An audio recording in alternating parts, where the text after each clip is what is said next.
What's up, everyone? Aaron Nagler here with Cheesehead TV and your Packers Daily Chat. Hello to everyone in the comments section. Good to see everyone hopping on board early. Always good to come in and see conversation beginning even before we get going. I like this first one starting us off right away with Aaron Rodgers saying, Am I wrong in feeling that Rodgers really didn't play well last season? He overthrew Adams on a lot of opportunities, I feel, and MVS. Do you think it was just an off year? I mean, this is a big subject, right? There's a lot you could talk about when it comes to Rodgers' play. I think he did play well in relation to the rest of the league for the quarterback position. I don't think he was anywhere near his normal standards, which are, of course, impossibly high. It's hard to say with any certainty how much or how little the injury bothered him throughout the year. He has said that he will not be getting surgery on it, and he seems to be in a good spot with it.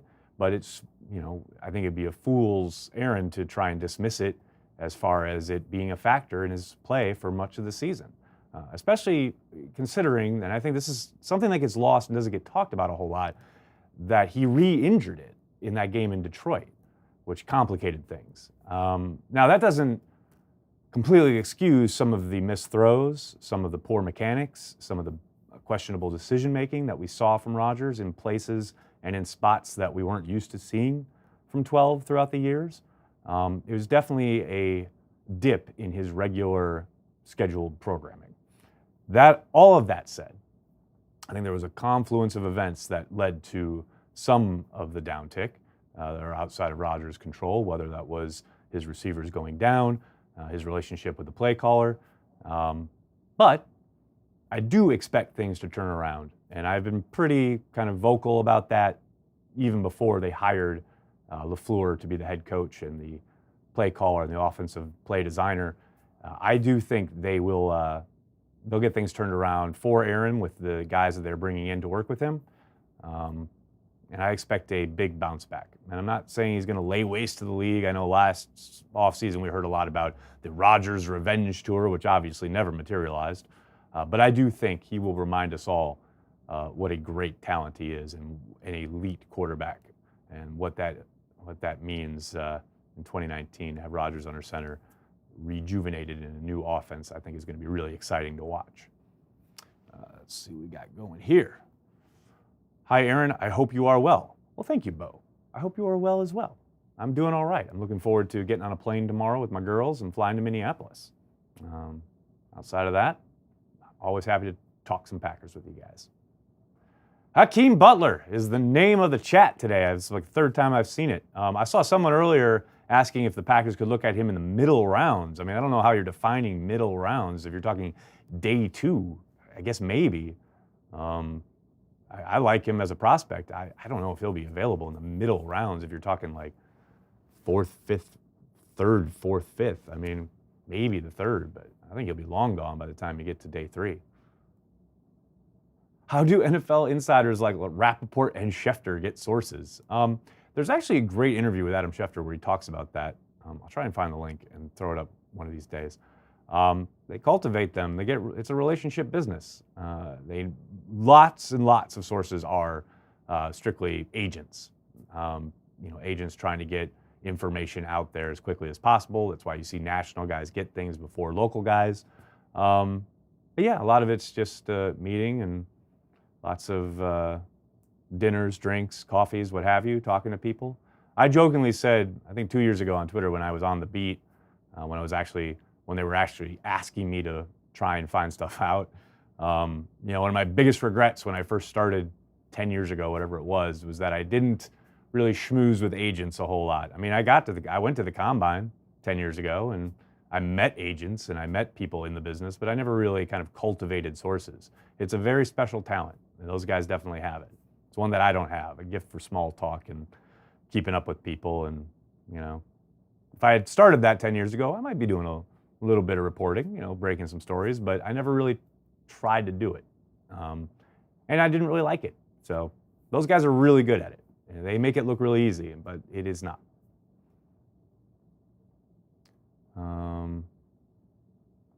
Best free agent wideout that Green Bay should go after that isn't Golden Tate. Well, Robert, I know my buddy Zach put up on Twitter last night a name that I was really interested in last offseason was John Brown, who just spent a year with the Ravens.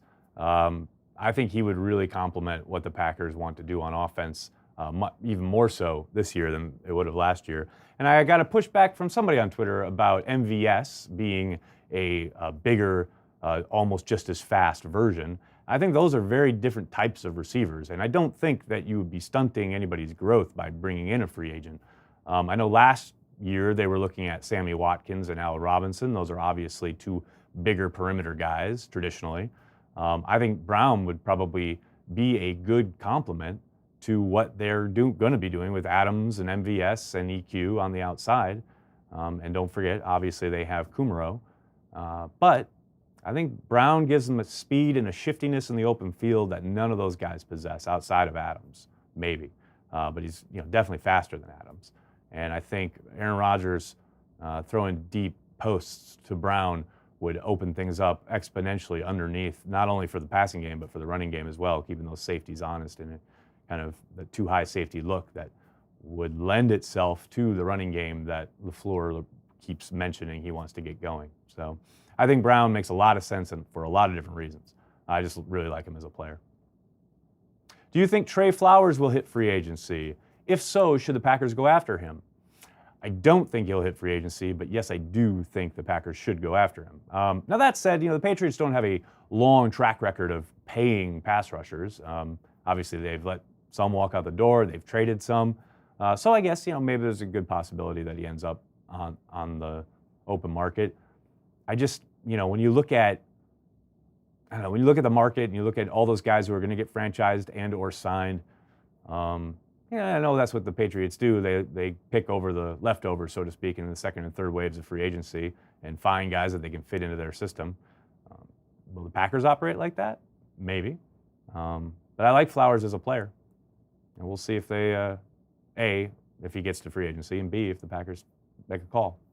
Mr. Big Chest for a 4th round pick. Oh, I love it. Yes, as Antonio Brown let it be known, he would like to be referred to as Mr. Big Chest. I love the internet. 4th round pick? Hell yeah, I'd make that. I'd pull it off. Do it. I don't know. I go back and forth on Brown. Obviously he's a talent. Obviously he would open things up big time for the Packers. There's so much going on in the field, though. Not just the locker room disruption stuff, but then the off-field stuff as well. The police involvement this offseason. That's a lot of baggage that he's bringing. And I'm not so sure I want to give up draft capital for it and or take on that contract to do it. But, that's just me. Uh-oh. We got going here. Okay, there we go. I got you guys frozen there for a second. How confident are you in your Madden skills? Tom Grassi checking in. Tom, I'm confident enough to invite you here to LiveX Studios so that I can kick your ass in front of everybody on all the platforms. On Twitter, Facebook, YouTube, hell, Instagram, live. All your friends on their phones, on their Instas can watch you get your butt kicked right here in this studio. Anytime you want, buddy. Just reach out. Can we really depend on Kevin King returning to be our number one cornerback? Well, I don't think he'll be their number one cornerback. I think that distinction will undoubtedly fall to Jair Alexander. I do think King and Alexander will make a formidable duo. Can they really count on him? I mean, they kind of have to. He's a member of their squad. He's going into 3rd year of his deal. He's shown he's very effective when on the field. They're a much better unit when he does play. I understand the trepidation because of the injury history, but he's dirt cheap going into the 3rd year of his rookie deal. And, behind him, if they bring back Breeland and they have Tony Brown in the mix, who I still think will be in the mix. I think he's a talent that a lot of people tend to forget. We'll see what King looks like when he comes back, but I like the makeup of their secondary. I wouldn't preclude them drafting another corner. I know nobody wants to hear that, but it's a possibility. Joke's on you, I'm already outside. I love it, Tom. Bring it. Who should return kicks and punts? Probably someone not on the roster currently. We saw the Jair Alexander experiment, which I was completely for, and then he fumbled 2 returns immediately upon being put back there. So I don't think that's going to get going anytime soon. But I don't see anything on the roster currently that really excites you as far as a return guy. Jamal Moore was not up to the task, that's for sure. Do you think Aaron Rodgers is satisfied with what he has accomplished so far? I mean, I don't think he's resting on his laurels or anything. I think he's probably, I would suspect, is proud of what he's done, proud of winning the 2 MVPs, proud of the championship, Super Bowl MVP, breaking records, throwing the ball around the yard, etc. I have no doubt that he's a little itching to get back to form and show the naysayers and play with that chip on his shoulder that he's famous for. I think he mentioned something this offseason, and I can't remember what outlet it was, but he said, and I'm paraphrasing, want to get back to winning championships, and we've still got time to do it. There's still a window available to the Packers. This is obviously a big offseason of change, and there's going to be a lot of new faces and a lot of new things going on the offensive side of the ball.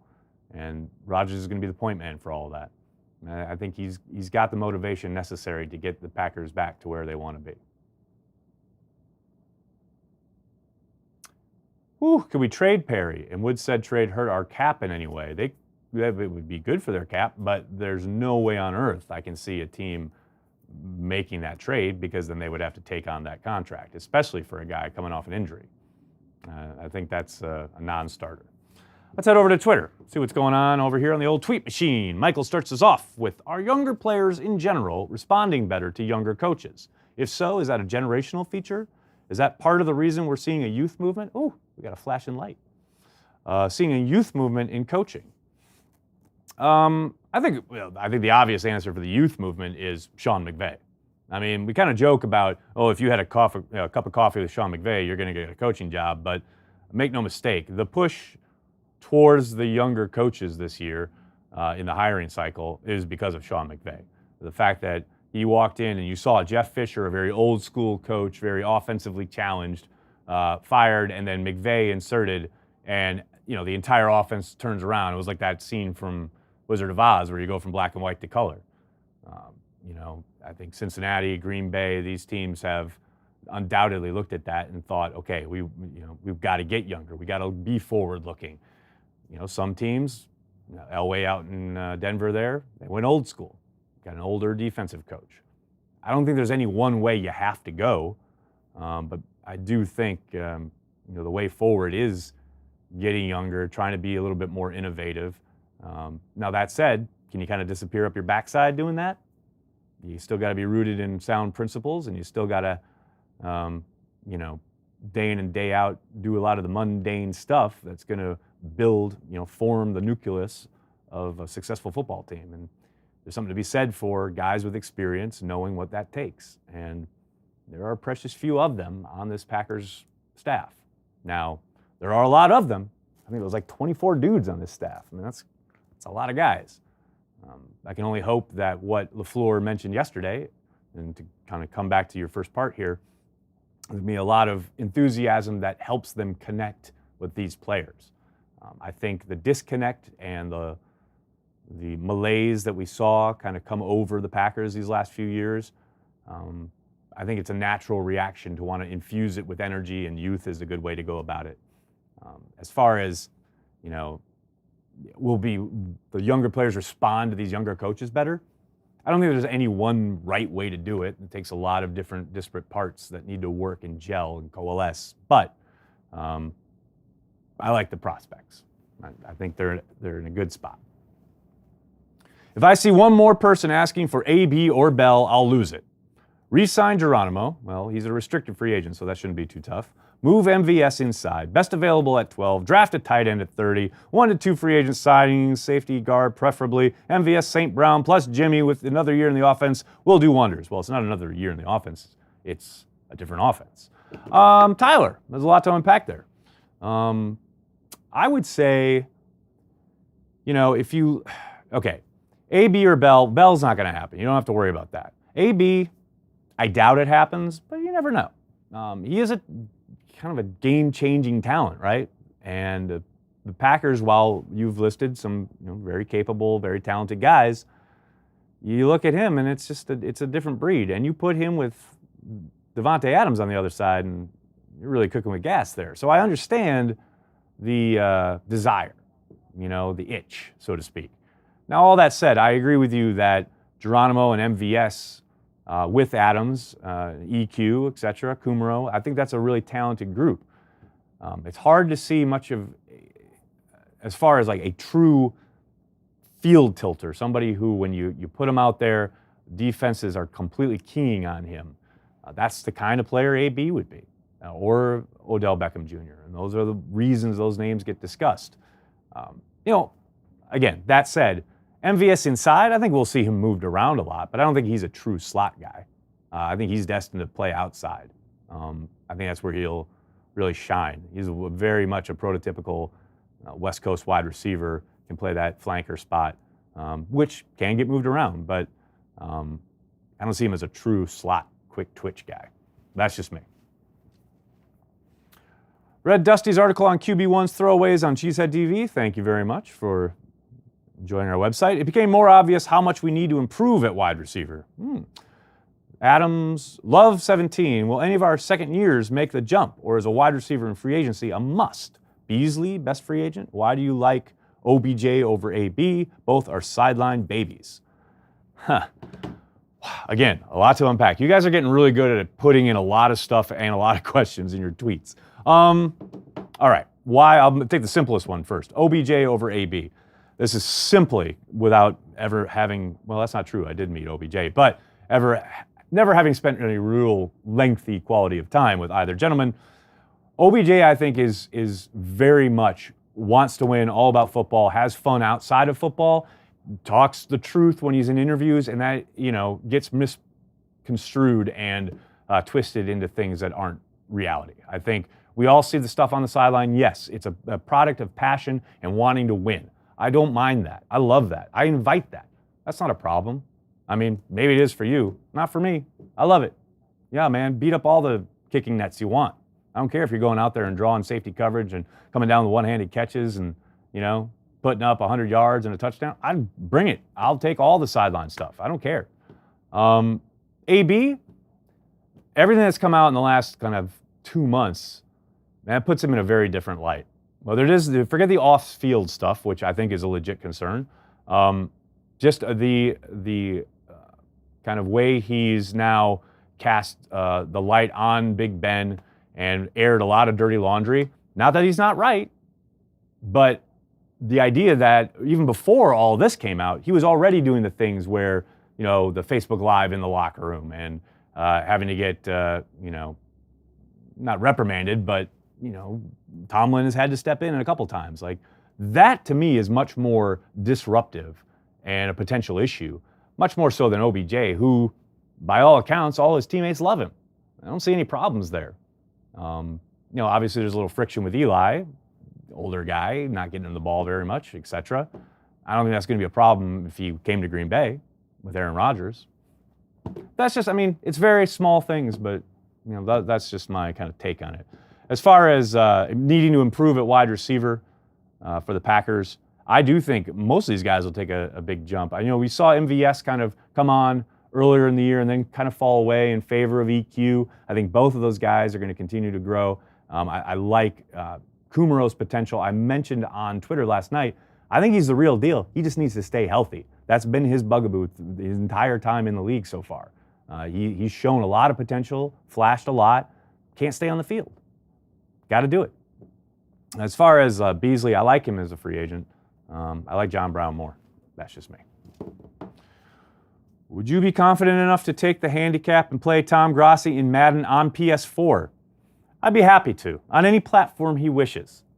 We do just happen to have a studio here, though, outfitted with Xbox that we could stream to all the platforms to increase and make sure the viewership is as far and wide as possible to show who the true king is. That's all I'm going to say about that. Let's head back over to the live chat. Jaelyn is a bust, Stewie. Come on now. It's 1 year. 1 year. When will people learn? 1 year doesn't mean anything. I'll bet you wanted Davante Adams out on a rail, didn't you? Doesn't mean anything. It's 1 year.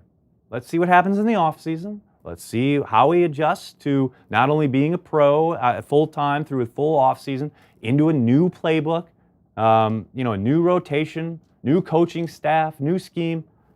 It's 1 year. Relax with the bus talk. Josh Jackson should be a ball-hawking safety. We'll see if they make that move. I tend to doubt it. I think they'll continue to play him at corner, but we'll see. You saw Demarius Randall the other day on Twitter saying that he asked the Packers 1,000 times to move to safety, and they just didn't want to do it. Sure, Stewie. Right. Are there any under-the-radar changes that you think should be made in order to get back to contention? Kenny, the only thing I'll say declaratively right here in mid to late February is what I said on Twitter earlier today, which is that I'm fine with the coaching staff. I'm fine with the adjustments they've made, what they're going to bring in scheme-wise. All I know is that if Matt LaFleur punts on 4th and short anywhere close to the 50-yard line, Packerman will die. I mean, I don't know. Under the radar changes, I don't know, it's hard to really know what you mean when you talk about under the radar.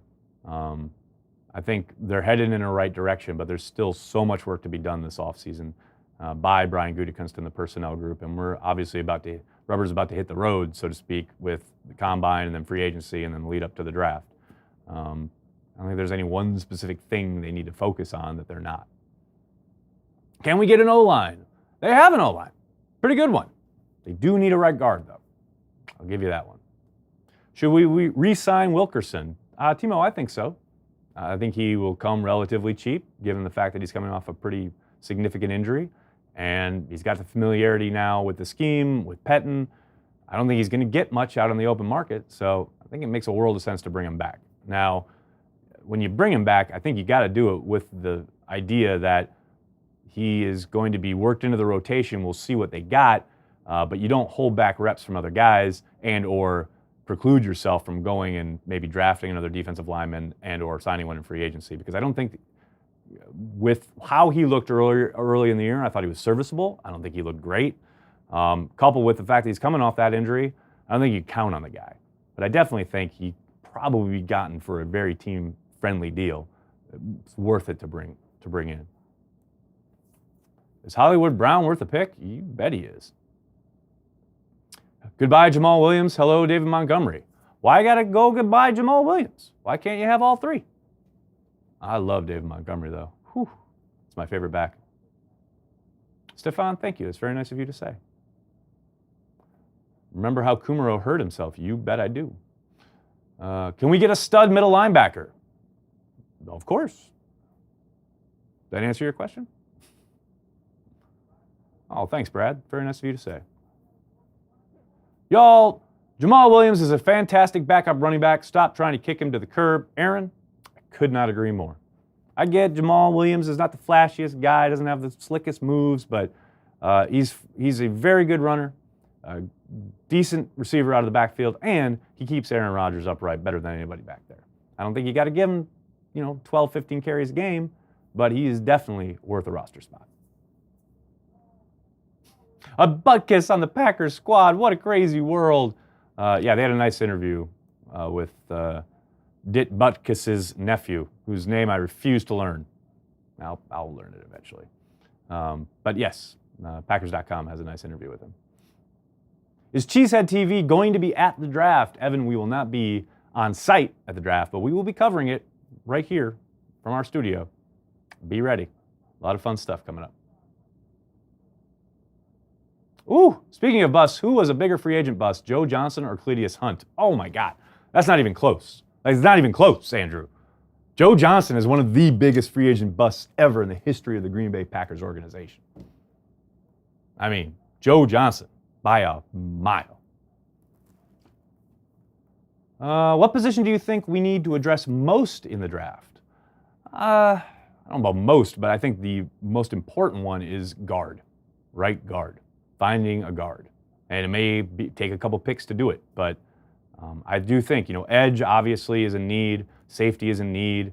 There are needs throughout. Tight end is a need, but to me, the most important thing they have to solve is the guard spot. Now, maybe they do that in free agency, and that's why sometimes it's difficult to project things this far out because remember free agency comes along, and I think 2 years ago the Packers signed Jari Evans. I think it was the week of the draft.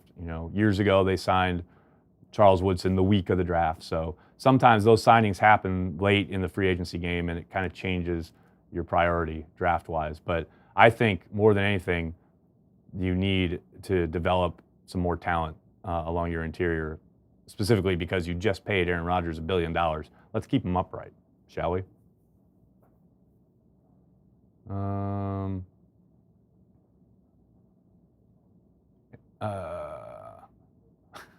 My 80-year-old grandma is faster than Martini. I love that we've got Greer Martini mentions a year after he was on the practice squad.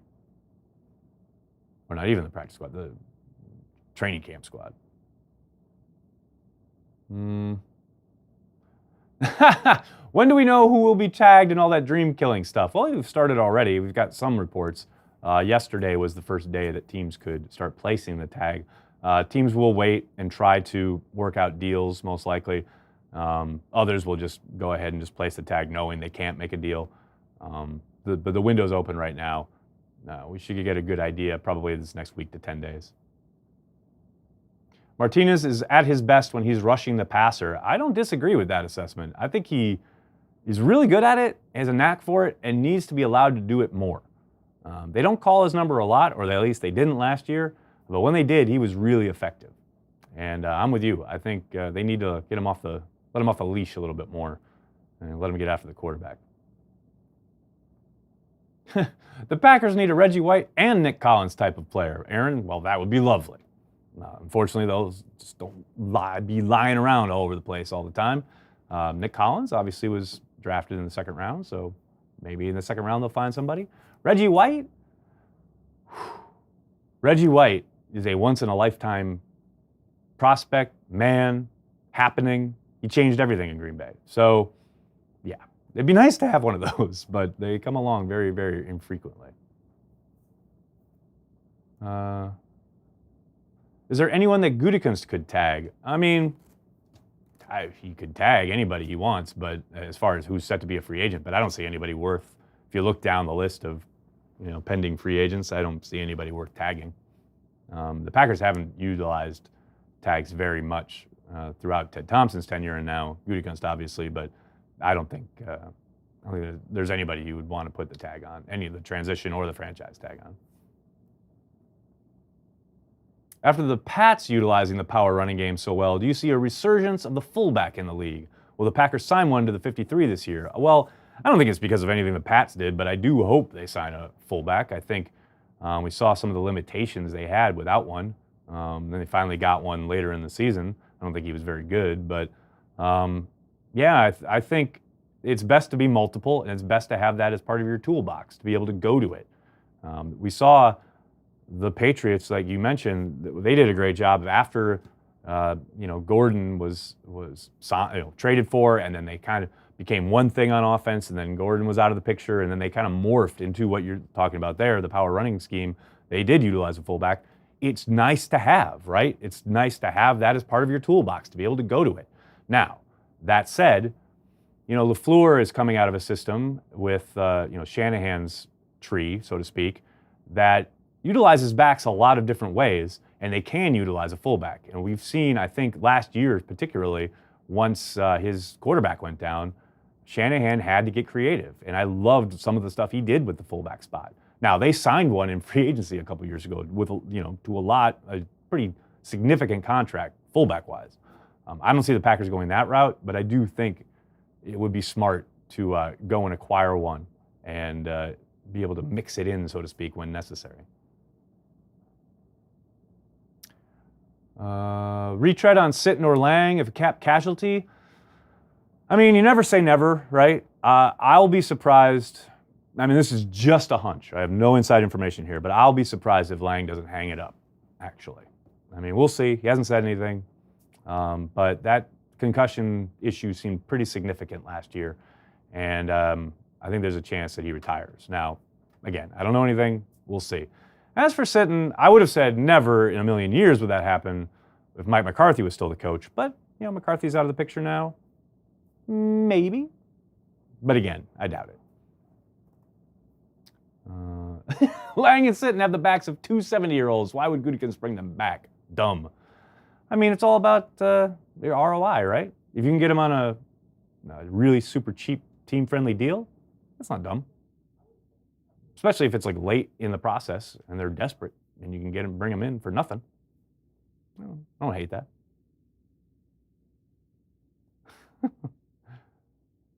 Can you ever get Crabtree on transplants? Can I? Yeah, that's a good idea. I should have him on my podcast. We'll get him on, though. Yes, Tom Crabtree will be on a Cheesehead TV vehicle sometime soon. I promise you that.